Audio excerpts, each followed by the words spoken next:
Possible comeback ni Catherine Bernardo at Daniel Padilla para sa isang proyekto.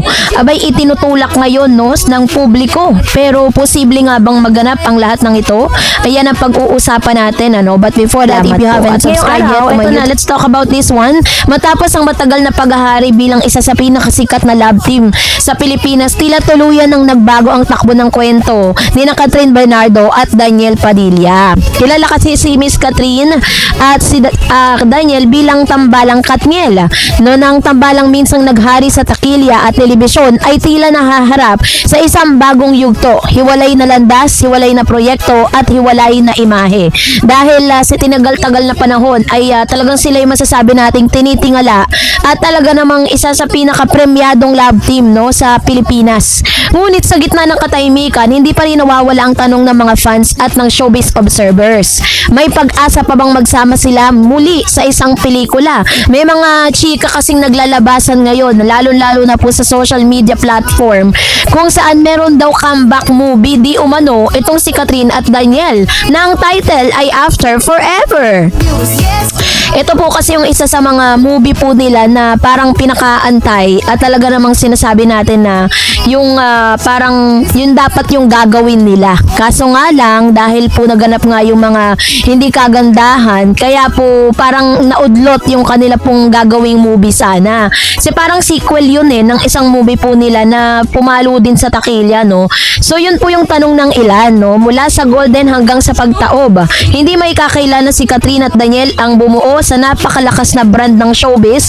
Ilan sa kanilang mga pelikula tulad ng The House of Us, Barcelona, Love Untold ay naging box office hits at nagpatunay ng kanilang lakas bilang tambalan. Sa loob ng maraming taon, silang mukha ng young love sa Pilipinas. Sila ang consistent na blockbuster fare, sila ang ideal couple ng masa. Pero tulad ng maraming kwento sa showbiz, dumating ang punto na nagbago ang lahat. Ang kanilang hiwalayan ay hindi lamang simpleng breakup, ito ay isang cultural shift ng industriya at maraming fans ang nadurog, maraming haka-haka ang lumabas at maraming tanong ang naiwan. Ngayon na taob na, may puwang pa ba sa reunion? Yun ang malaking tanong ng ilang mga Katniel fans na talaga namang hanggang sa ngayon ay umaasa na one day mapagbibigyan ng ABS-CBN ang kanilang hiling. Sa kasalukuyan kasi parehas pong abala sina Catherine at Daniel sa kanilang karir. Si Catherine mas pinipiling gumawa ng solo project, nakatuon sa personal growth at mas experimental yung kanyang mga role ngayon. Si Daniel naman, ngayon unti-unti nang bumabalik sa spotlight, naghahanap ng bagong image, sinusubukan patunayan ng sarili bilang solo actor din. Sa ganitong sitwasyon, ang tanong, magkakasya pa ba sila sa isang proyekto? Meron po kasi mga posibleng dahilan kung bakit may possible comeback si Catherine at Daniel sa isang proyekto. Una, syempre, number one, business is business. Kahit anong pinagdaanan nila, sabi nga, business as usual.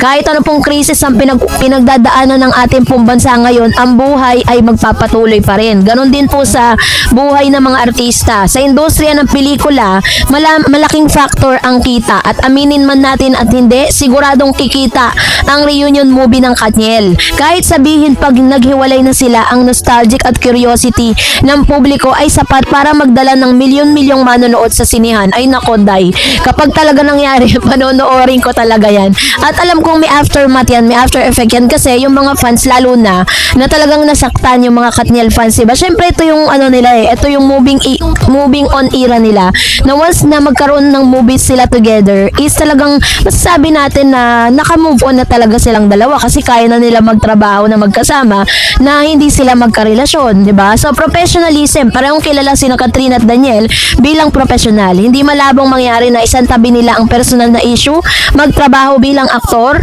gampanan ng role na maayos. Sa showbiz, hindi bago ang ganitong setup. Of course, isa rin sa pinakamalakas na factor yung tinatawag na fan demand. Hanggang ngayon, buhay pa rin ang fandom. May mga fans na umaasa sa reunion, gumagawa ng edit sa throwbacks, nagtitrending ng hashtag, at kung malakas ang demand, may posibilidad na sundin ito ng producer. Pero hindi ganun kasimple yun, Day. Kung may mga dahilan para mangyari, meron ding dahilan kung bakit hindi siya pwedeng mangyari. Unang dahilan, emotional baggage. Hindi natin alam ang buong kwento ng kanilang hiwalayan, pero malinaw malinaw na may pinanggagalingan tong sakit, 'di ba? At kahit sabihin mong trabaho lang, mahirap kalimutan ang personal history, lalo na't kung fresh pa ang sugat, which is true, 'di ba? Parang siguro magkakaroon man sila or may possibility magkaroon sila, but not at this time. Hindi pa ngayong taon or sa susunod na taon, in God's perfect time mangyayari yan. So mangalawa is yung tinatawag na image rebranding. Pareho silang nasa proseso ng pag-redefine ng kanilang career. Si Catherine gusto nang makilala bilang independent actress. Si Daniel naman gustong patunayan na kaya niyang tumayo mag-isa. Kung magre-reunion sila agad, maaaring masira ang bagong image na binubuo nila. So yun po isa sa mga pwedeng malaking dahilan din, 'di ba? Kasi ngayon pa lang talaga nila pinipick up yung mga sarili nila na eto na ako, nag-transition na ako from love team into solo era, 'di ba? And risk ng awkwardness, yan ang pinakamalala. Syempre kapag magkasama sila sa work, may awkwardness yan na magkakaroon ng malaking effect yan doon po sa kanilang movie na gagawin. Syempre, alam nyo, kahit na hindi naman magagaling na actors and actresses yan, is mararamdaman pa rin po yan ng mga viewers, 'di ba? Kung na-awkward sila sa mga ginagawa nila, 'di ba? So, magiging awkward ang chemistry, mapansin ng audience ang tension, hindi maging natural ang performance. Kung mangyari to, masisira ang legacy ng kanilang tambalan. So, chismis angle, may soft opening ba sa reunion? Sa showbiz, bihira ang biglaan. Kadalasan, may paunti-unting sighting, subtable interaction, mga proyekto na unti-unting naglalapit. Kung sakaling may plano para sa reunion, malamang dahan-dahan itong ilalatag. Hindi agad movie, pwedeng commercial muna, guest appearance, special project, 'di ba? Ganun po yung ginagawa ng showbiz, hindi nila binibigla yung tao. Pag po nabalitaan ninyo si Catherine at si Mr. Daniel Padilla ay pumayag na magkasama sa isang endorsement, ay die. 'Di ba? This is the beginning na talaga nagpaplano na ang ABS-CBN to have that comeback movie. Yun po yung isa sa mga tandaan natin. Pag nakikita na sila at napapabalita na may sighting sila together, kasi yun yung parang introductory nila na talagang may comeback na nga magaganap. So, dapat ba silang magbalik? Ito ang mas mahirap na tanong. Hindi lang lahat ng successful na tambalan ay kailangan magbalik. Minsan, may mas magandang iwan ang magandang alaala at panatiliin ang legacy. Mag-move forward sa bagong chapter. Kung pipiliin ang reunion ng hindi pa handa, maaaring masira pa ang dating magic. Pero aminin man natin, kung sakaling mangyari ito, isa ito sa pinakamalaking showbiz events ng dekada. Biruin mo, imagine po ninyo, unang pelikula nila matapos ang hiwalayan, bagong kwento, mas mature na tema, real emotion at nakikita sa screen, 'di ba? Kaya talagang kabang-abang eh. Posibleng mas maging totoo at mas malalim ang kanilang acting kasi syempre may pinaghuhugutan sila.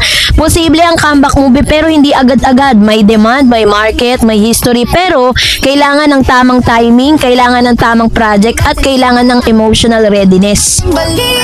Ang pinakahuling tanong, kung sakaling mangyari ang reunion, ito ba ay para sa fans, para sa negosyo o para sa closure ng Katniel? Sa ngayon, ang Katniel ay nananatiling isa sa pinakamahalagang tambalan sa Philippine showbiz kahit patila taob na ang kanilang relasyon, 'di ba? So kaya naman, yun yung ilan sa mga factor na dapat po nating alalahanin kasi maraming nagde-demand ng mga fans ng comeback, pero marami rin pong kailangan i-consider, no, dito po sa kanilang tambalan. So kayo po, gusto niyo po ba ng comeback ng Katniel or hindi na?